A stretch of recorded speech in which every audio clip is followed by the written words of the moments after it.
All right, buddy. Thank you so much for being out here tonight. Thank you. Thank you, everybody, and welcome to the fourth See No Evil.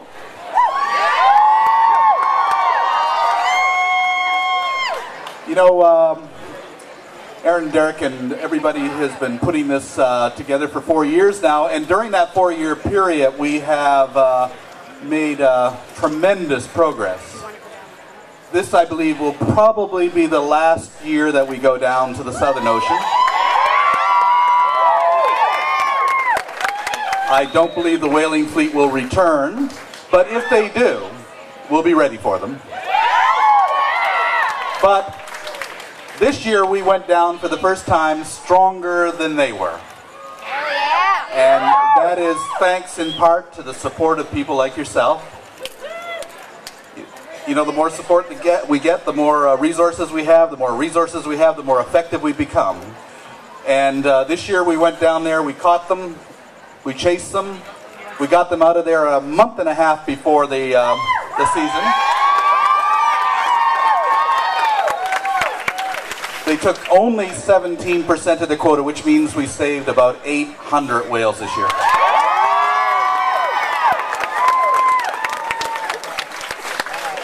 And we've cost them in total about $200 million.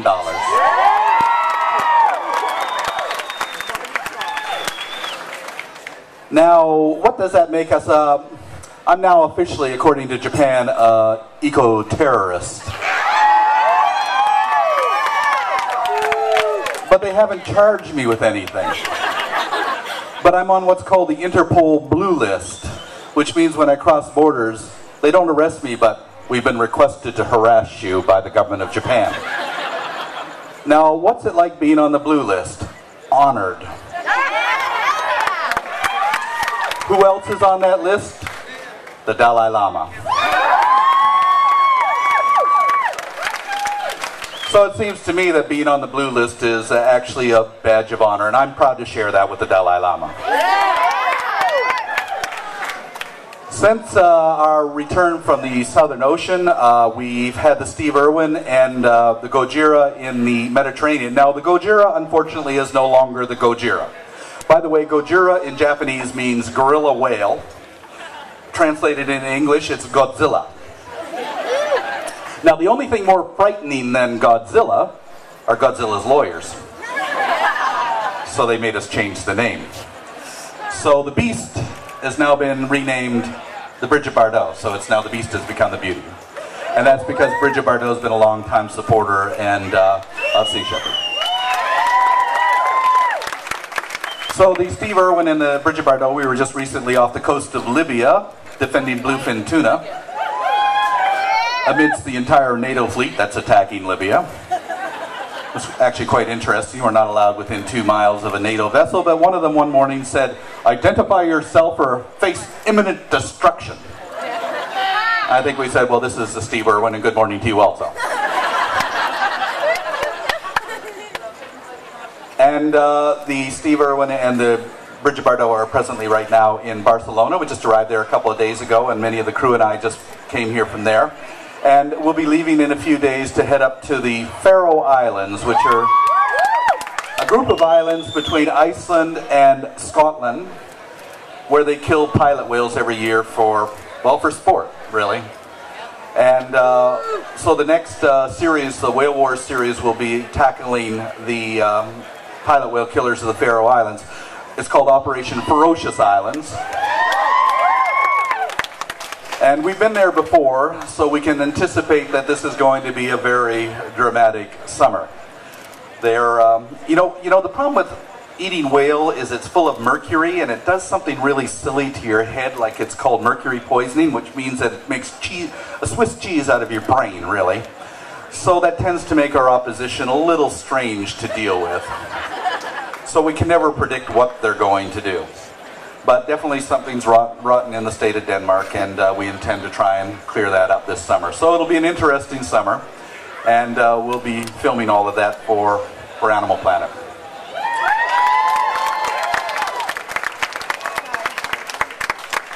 And I have to say, though, that ever since we started doing our show, Whale Wars, It's certainly increased awareness of the situation that's happening in our oceans tremendously.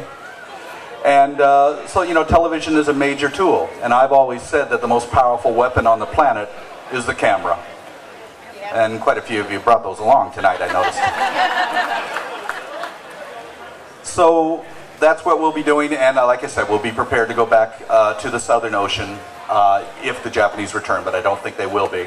We're also now working in the Southern Pacific to protect sharks. Over 70, 80 million sharks are being killed every year. Now, a lot of people are afraid of sharks, and so it's a little difficult trying to get people to support us on that, but rapidly that's changing. You know, we did this film Shark Water, and that certainly changed a lot of people's minds. But, you know, there's a lot of fallacies about sharks. Everybody thinks sharks are, you know, eat people. The average number of people killed by sharks every year, by the way, is 5. Usually a case of mistaken identity because surfers look like sea lions from underwater. The average number of people killed by ostriches every year is 100. So, ostriches are 20 times more dangerous than sharks. But see, this is just all the way the media portrays it. The other thing is that the average number of people killed by soda pop machines falling on them every year is 9. So your Coke machine is more dangerous than the shark. And it's more dangerous to play golf than it is to swim sharks because more people are struck by lightning and killed on golf courses every year than divers or surfers are killed by sharks. So it's really all a question of perspective. But how many sharks do we kill? 70 to 90 million. We're wiping them out. And what does that mean? The shark has shaped evolution in our oceans for 450 million years. Every fish you see in the sea, the way it moves, its camouflage, its behavior, has been molded by the shark. To remove the shark from that ecosystem will cause incredible damage. But on top of that, we're wiping out the fish. Every single commercial fishery in the world is now in a state of collapse. And the bluefin tuna that we're protecting is a good example of that. There's very few fishermen left anymore. It's been taken over by corporations. And for them, it's all short-term investment for short-term gain. They want the fish to go extinct. That sounds very illogical, but why would they do that? And the bluefin tuna is a good example of that. One bluefin tuna is worth $70,000. One fish. That kind of price on its head means that they're going to go get it. And the more fish they pull out of the ocean and throw into refrigerated warehouses in Japan, the fewer fish, the more in the warehouses, the fewer the fish in the ocean. Diminishment translates into scarcity. Scarcity translates into demand.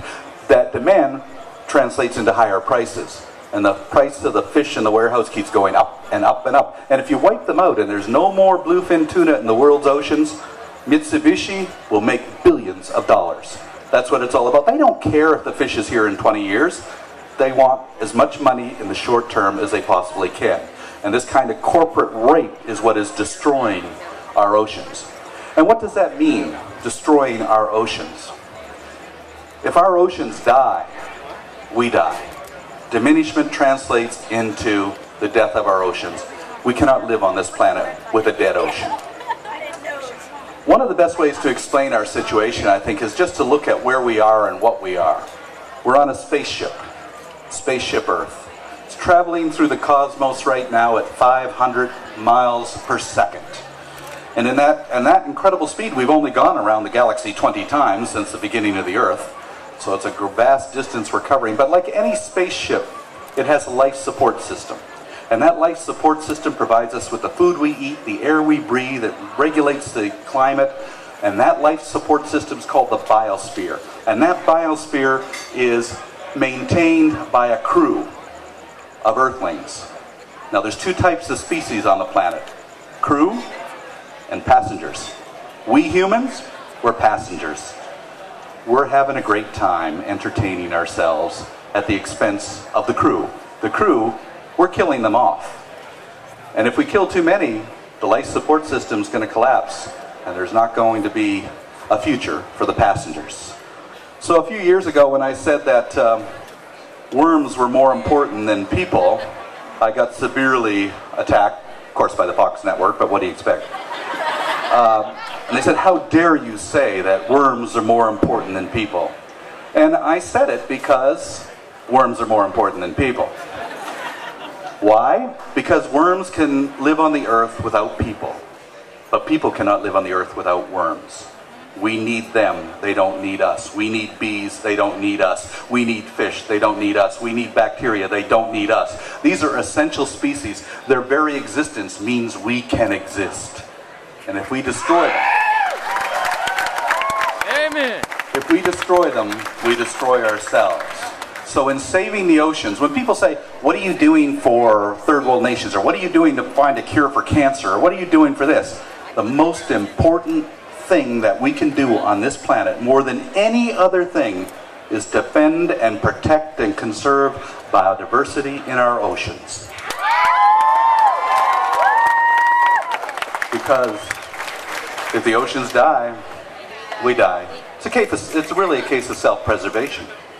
And trying to get that message across is really the ultimate, that's the ultimate theme of the Sea Shepherd Conservation Society. This understanding that we must protect and conserve and defend our oceans from ourselves. And I would like to thank all of my volunteers, not just on the ships, but also on the shores, who put together events like this.